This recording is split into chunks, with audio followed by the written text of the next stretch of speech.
ધાર્મિક વિધિના બહાને સગીરા પર દુષ્કૃત્ય આચરનાર પૂજારીનો પોક્સો એક્ટ હેઠળ ધરપકડ કરવામાં આવી છે. વડોદરામાં એક સગીરાનો ગુસ્સો શાંત કરવા અને સ્વભાવ સુધારવા માટે માતા પિતાએ ઘરે પૂજા વિધિ માટે એક પૂજારીને બોલાવ્યો હતો. આ પૂજારીએ ધાર્મિક વિધિના બહાને અલગ રૂમમાં લઈ જઈ સગીરા ઉપર દુષ્કૃત્ય આચર્યું હતું. પ્રથમ ઘટના બાદ ડરી ગયેલી સગીરાએ બીજી વખત હિંમત દાખવી મિત્રની મદદથી મોબાઈલ કેમેરા ગોઠવી આખી કરતૂત વિડીયોમાં કેપ્ચર કરી લીધી હતી. આ મજબૂત પુરાવાની સાથે સગીરાએ પોલીસનો સંપર્ક કરતા પોલીસે તાત્કાલિક આરોપી પૂજારી વિરુદ્ધ પોક્સો એક્ટ હેઠળ ગુનો નોંધી તેની ધરપકડ કરી લીધી છે. પોલીસે માતા પિતાને બાળકોની સાથે સંવાદ રાખવા અને દીકરીઓને અન્યાય સામે અવાજ ઉઠાવવા અપીલ કરી છે. સદર બાબત મારી પાસે આ જે ભોગ બનનાર દીકરી છે એના મિત્ર સાથે આવેલી હતી અને પોલીસને આવીને જાણ કરતા કે મારી સાથે આવું કૃત્ય કરવામાં આવ્યું છે. એ બાબતે અમને ઘટનાની તાસીર આવતા અમે લોકોએ સામેવાળાના મધર ફાધર અને જે આરોપી છે એની પૂછપરછ કરતા અને ખરાઈ કરતા આ ઘટના ધ્યાને આવતા અમે ગુનો દાખલ કર્યો છે. પોક્સો એક પ્રમાણે આ ગુનો દાખલ કર્યો છે, જેની અંદર આ જે દીકરી છે સગીર વયની છે અને એના માતા પિતા અવારનવાર એક ગુસ્સો કરતી, ચીડાઈ જતી. તેમના માતા પિતાને લાગ્યું કે કોઈ પૂજારી દ્વારા પૂજા વિધિ કરાવડાય તો મારી દીકરી પૂજા વિધિ પછી આનો ગુસ્સો શાંત થઈ જશે અને શાંત સ્વભાવની અને એના જે નાના મોટા એના સ્વભાવમાં બધા પ્રોબ્લેમ્સ છે સારા થઈ જશે. એ બાબતે પછી એના પૂજારીને એના મમ્મી પપ્પાએ જ કીધું હતું કે તમે અમારા ઘરે આવીને દીકરીની પૂજા કરો અથવા તો કોઈક એવી વિધિ કરી દો.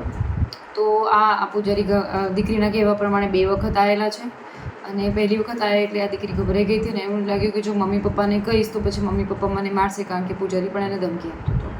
પછી બીજી વખત એને એના મિત્રની મદદથી પછી એણે સંભાવ કેવી પણ રીતે એણે કેમેરા ગોઠવી અને મોબાઈલ કેમેરાથી એણે આ આખી ઘટનાને કેપ્ચર કરી હતી અને પછી એના મિત્રની મદદથી એ અમારી પાસે આવી હતી અને અમે તરત ગુનો નોંધી અને આરોપીની ધરપકડ કરી અને એના પ્રમાણે ગુનો નોંધીને પોક્સો એક કલમ હેઠળ એની અટકાયત કરી છે. મેડમ, શું કહો છો આ દીકરીની હિંમત? કારણ કે જે રીતે એને ખુલ્લીને આવી બહાર આવી વિડીયો પણ ઉતારી લીધો, અન્ય દીકરીઓને શું સલાહ છે?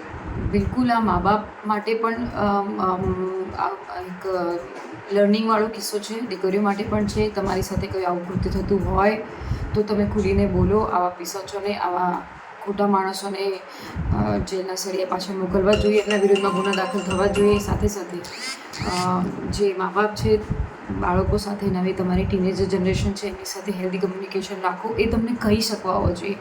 આ બાબતમાં એમના માતા પિતાને પણ આપણે કહેવું જોઈએ કે એના બીજા મિત્રોની મદદથી પણ જ્યારે મા બાપ જો બાળકોને સાંભળતા હોય તો આવી ઘટનાઓ ના બને, અથવા તો બને તો બી એ પહેલી વખત જ્યારે પૂજારી આવ્યા ત્યારે વખત એના મા બાપને પણ એને કહેવા સંકોચ થતો હતો એટલે એના મિત્રોની મદદ લીધી. તો આ પણ એક ઘટના ચોંકાવનારી છે. આપણે હંમેશા બાળકો સાથે હેલ્ધી કન્વર્ઝેશન રાખવું જોઈએ. આ પૂજારી જે છે એ કોણ છે, કેટલી વર્ષની ઉંમર છે, પરિવારને કઈ રીતે પરિચય થયા? લગભગ આ નાનકડું કોઈ મંદિર છે એવું અમારા ધ્યાને છે અને આ પરિવારના જે એના દીકરીના પિતા છે એમને ઓળખતા હતા દૂરથી, એટલે બહુ નજીકથી નહોતા ઓળખતા પણ વાયા ઓળખતા હતા. તો એમને લાગ્યું કે ઘણા બધા લોકોના કામ થયા છે તો અમારી દીકરીનો સ્વભાવને પણ શાંત કરી દેશે અને એમનામાં દીકરીમાં જેટલી બધી ખામીઓ છે બધી સારી થઈ જશે. એ બહાને એમને ઘરે બોલાવતા હતા અને ઘરે બોલાવ્યા પછી અલગ રૂમમાં લઈ જતા હતા. એટલે પછી આ દીકરીનો વિરોધ કર્યો અને બીજી વખત મેં એને પુરાવા એકત્રિત કર્યા.